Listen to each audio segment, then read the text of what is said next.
I'm so glad to see you guys here today. My name is Sarah. You guys are joining us for a YMC Live. We always have the best time, so I am so thankful. Oh, that was an aggressive hit at the table. We have the best time. She means it. So I am so glad to have you guys here. As I said, my name is Sarah, and I've got some friends joining me today, and I am so excited to have them. We've got Jenny, we've got Yashi. You guys know them, and you love them, so make sure you show them some love in the comments as well, or give them a heart. The hearts are my favorite when they fly across the screen. Give them a thumbs up. Just hold that button down. Yes, just lots and lots of love, because that's what our YMC community is all about, right? That's true. We're gonna have a great chat today. I'm really excited because we're gonna be talking about one of my favorite things, and that is movies. I love movies. I feel like I was raised on movies. My whole kind of I feel like movies raised me. Oh, in hey. some sense. Hey, that is like, you know, a quote, a tweetable, send it out. Movies raised me.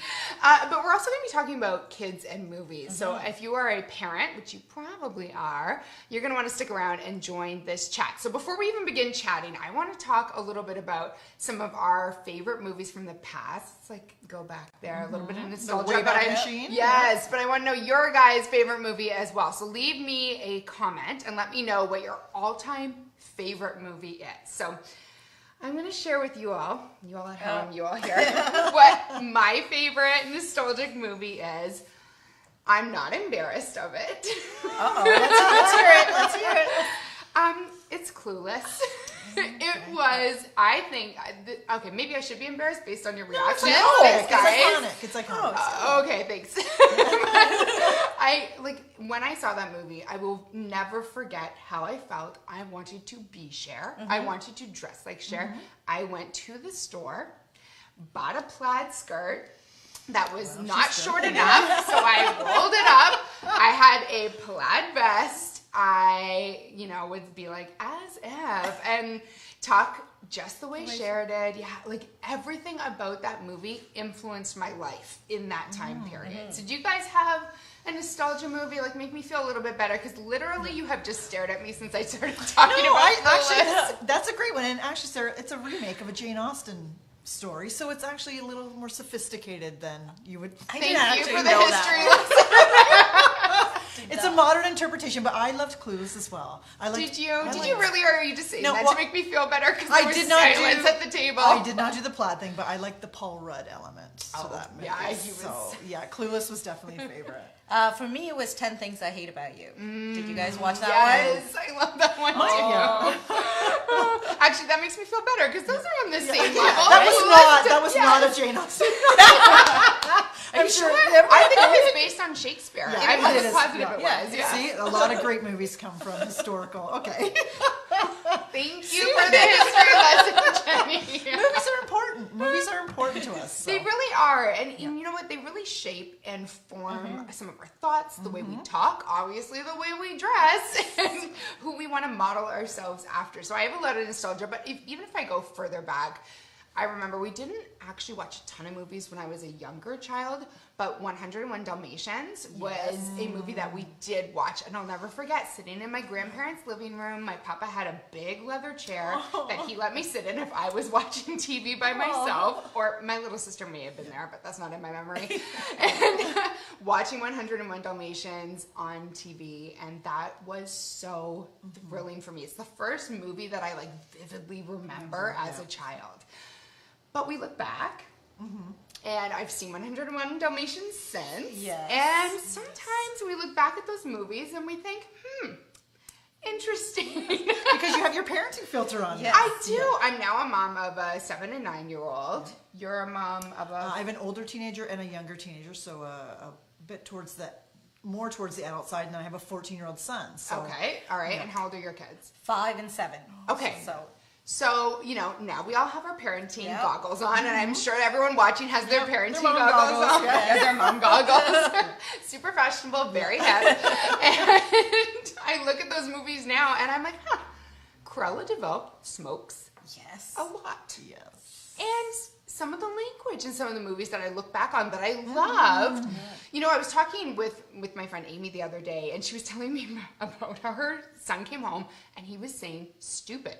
like to everything, about everything. And she had no idea where he got that word from. She's thinking it's got to be school, you've got to have a bad friend, something like that. Turns out he'd been at a birthday party, watched a cartoon movie, and in the movie, over and over, the language is stupid, stupid, stupid. And he picked that up and he brought that They're home with sponges, him. right? Right? And do you find that now, like especially maybe, you know, even more for you, but parenting younger kids, how much what they consume influences their actions, the things they decide to do.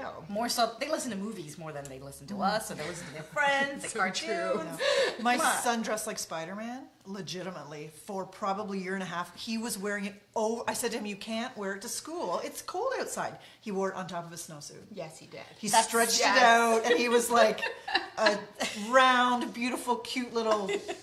Because he saw that movie, or the cartoon, he saw it somewhere on media, and just absorbed it and became, spoke like him, wanted to dress like him, emulated him to the nth degree. Now, luckily, that was a superhero because, as you pointed out, luckily it was not Cher. Yes, exactly. I don't know if he would have.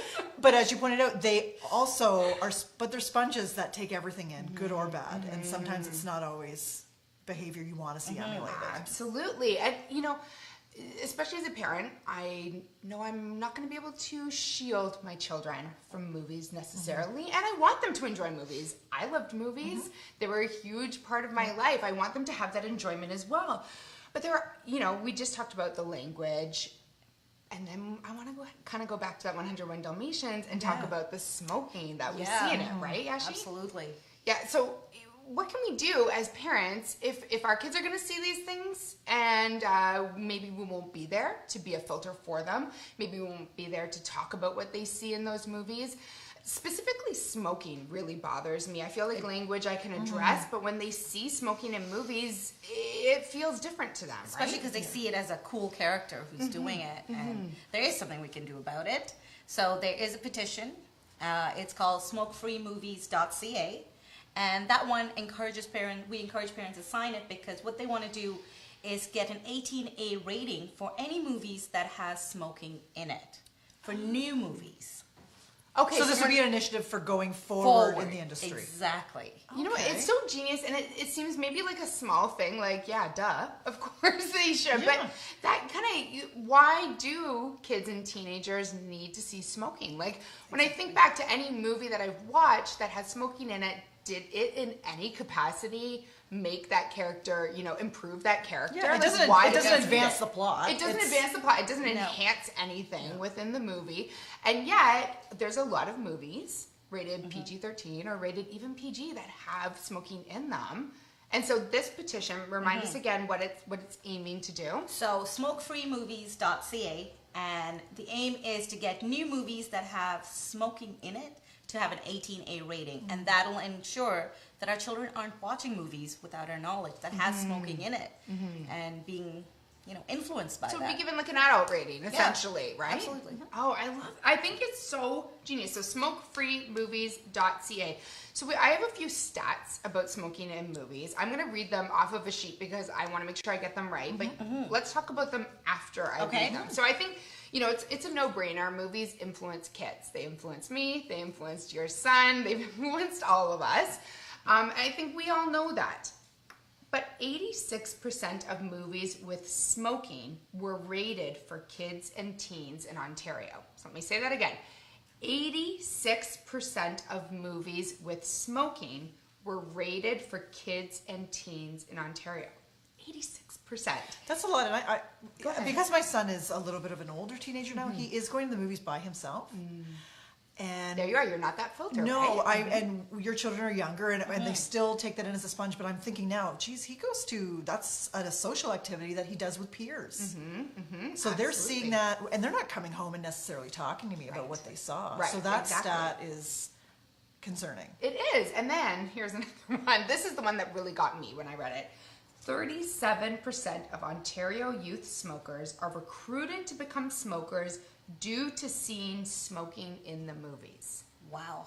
37% of Ontario youth smokers are recruited to become smokers due to seeing smoking in the movies. So something that we think is innocuous, something that we pass by, something that we don't give much thought to, is actually impacting Ontario youth to smoke.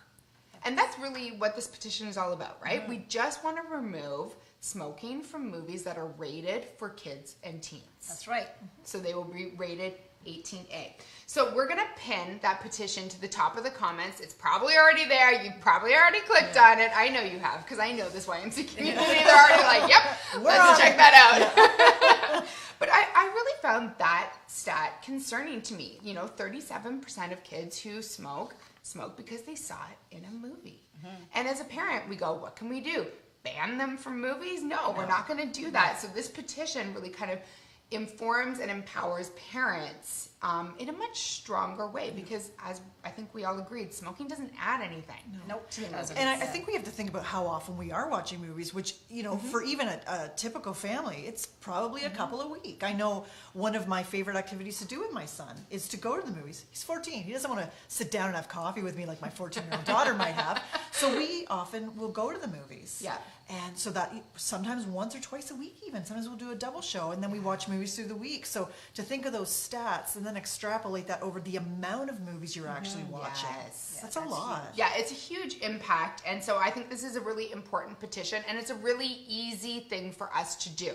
You go to smokefreemovies.ca, you can sign the petition, but there's something else that I really liked when you hit that website, which you're going to do because it's pinned in the comments.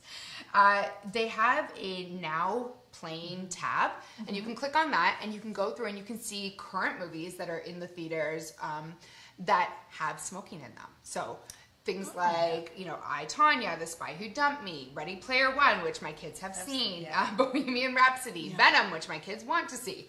And it gives you that kind of, it empowers you. Okay, so they've been vetted. So those movies have been watched and vetted, and they know if they're smoking in those movies, we can now tell before purchasing the tickets. Exactly. And I think that's a really important step as well, and I'm really appreciative of that addition to smokefreemovies.ca, because it gives us that power as parents, right? We love movies. We love talking about them. Look how much fun we had just making fun of me for loving Playlists. I'm really feeling like self-conscious about that now. I sure hope you're in the comments telling me how great it is. But it gives us kind of that power to be able to check, to be able to know, to be able to talk to our kids about it, and to know before we purchase those tickets, as you were saying. And I really love, Jenny, that you go to the movies with your son. As a mom of two boys, that is such a beautiful thing for me to know that he goes with you willingly. Does. And it's a great idea for moms of kids who I know he wants to spend time with me, but he's not really open anymore, which is normal and natural. He's a 14-year-old boy, so it gives us the opportunity to watch, to get some entertainment together, and then later on we can talk about the storyline or how a character acted or what they did a certain way. And it'd be nice to know that we can watch a movie that doesn't necessarily include smoking, so we can eliminate that necessary conversation and get to the good stuff about when is the next Marvel movie coming or why did the character do this. So we don't have to waste time with trying to undo anything that he saw that I don't love. Afterwards, and instead, do you guys talk about it? Like, you're like,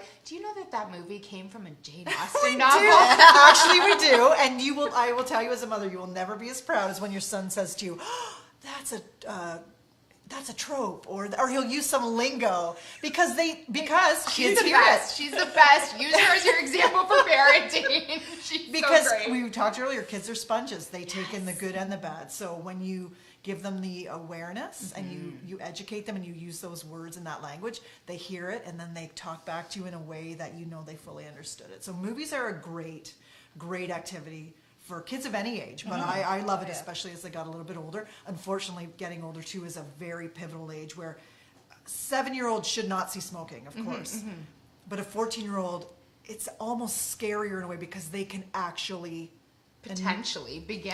Right. Well, I mean, the stats tell us that 37% of them are going to be impacted by movies that they've seen. So this is not something that parents of older kids should say, well, I'm not too worried about that. They're getting older. It's almost more crucial, I think. I agree. Yeah. Personally, Yeah. So you're going to go to smokefreemovies.ca, check out their website, read a little bit more about the studies that they've done, the statistics that they have. I think it's really eye-opening. Knowledge is power. It's important for us to know. And then sign that petition. Check it out, sign that petition. Also check out that now playing landing page, because that to me was the most eye-opening, to see how many movies that my kids have seen or want to see Yep. that include smoking. And it sounds like it's an easy click. Before you go click to buy your tickets, just click to check the now playing, and then you know. Absolutely. Guys, I had so much fun talking with know, you. it's It's so good nice. to see you. I had so much fun talking with you guys as well. We love our YMC community. They're the best. We do. They're Absolutely. the best. So thank you guys for joining us. You're going to check out smokefreemovies.ca. That's pinned in the comments. We made it super easy for you. Thank you so much for joining us, guys. And yeah, it was a nice hangout. It It was. was good to hang with you all. We're going to see you again very soon. Bye.